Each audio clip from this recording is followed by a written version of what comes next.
99% of the meat we consume today comes from factory farms and exposes to dangerous diseases and bacteria. By a show of hands, how many of you just kind of grab a item from the shelf and just throw it in the cart because it's the most affordable thing? I myself am guilty of just grabbing anything without actually reading the label and without actually looking at where it's coming from and what's in the things that I'm buying.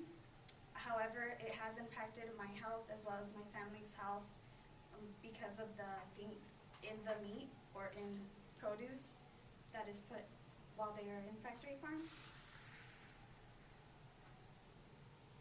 We can improve the world's health by no longer shopping for factory farm products and learning where our food comes from by reading the labels.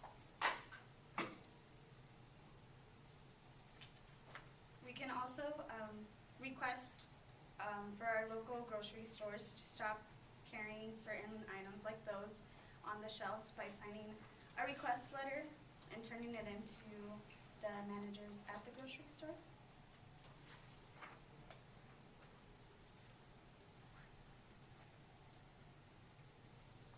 Our bodies, as well as our environment and the farm animals, are all at risk.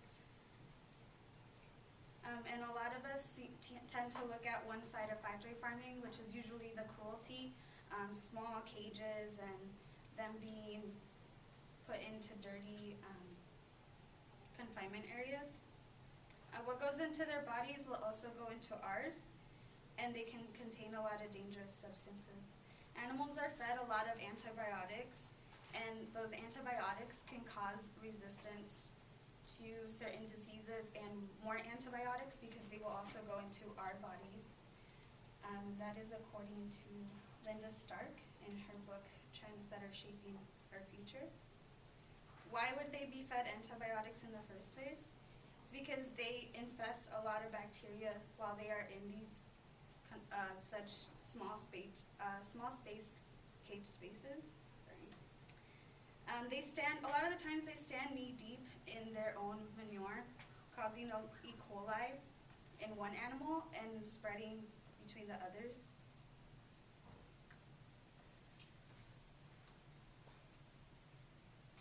Overpopulation can also cause a lot of damage to our environment because the land can't decompose their manure, and that bacteria can get into the air, the water, and the land. Now that we've seen how it does damage to ourselves, the animals, and the environment, we can begin to learn how to stop purchasing such items. Basically, when we shop and when we buy those items, we are voting, and we are saying that it is okay for these animals to be treated the way they're treated and be fed the way that they're fed, and that also kind of means that it's okay for us to be fed that way with all these hormones and antibiotics and all this corn that they eat. There are a lot of different labels. Some can be pretty misleading and confusing, and others can be very particular and healthy for us. First, so I picked two of the ones that I felt were the most safe to eat, and these I found on the ASPCA website. The first one is animal welfare approved. Basically, the animals have access to the outside, so they have a lot of access to pasture and range. They aren't allowed to be confined into small cages. They're not allowed to be fed hormones, and they're not allowed to be fed antibiotics.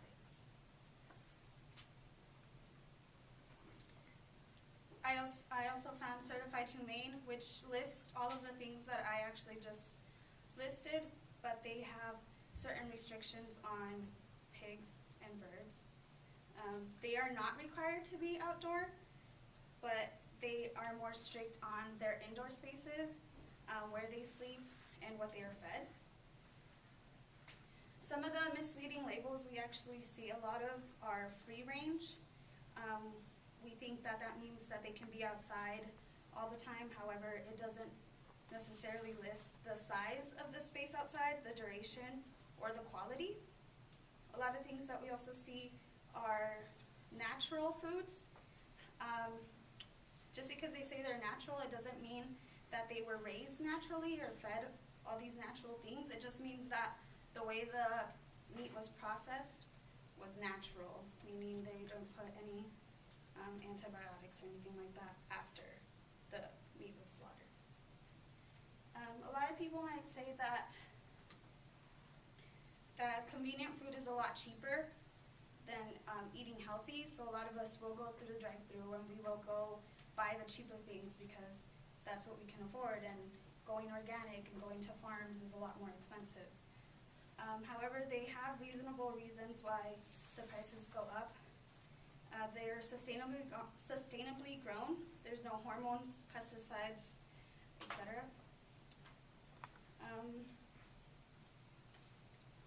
We can further educate ourselves on that ASPCA website or by downloading the PDF that the ASPCA provides, listing everything that those approvals have. The future health is at risk of each one of us in our world, and we can begin by speaking about it and spreading the word to our local grocery stores and asking them to not provide these items on the shelf anymore. And I just wanted to see if anybody was willing to sign the request letter to turn into their local grocery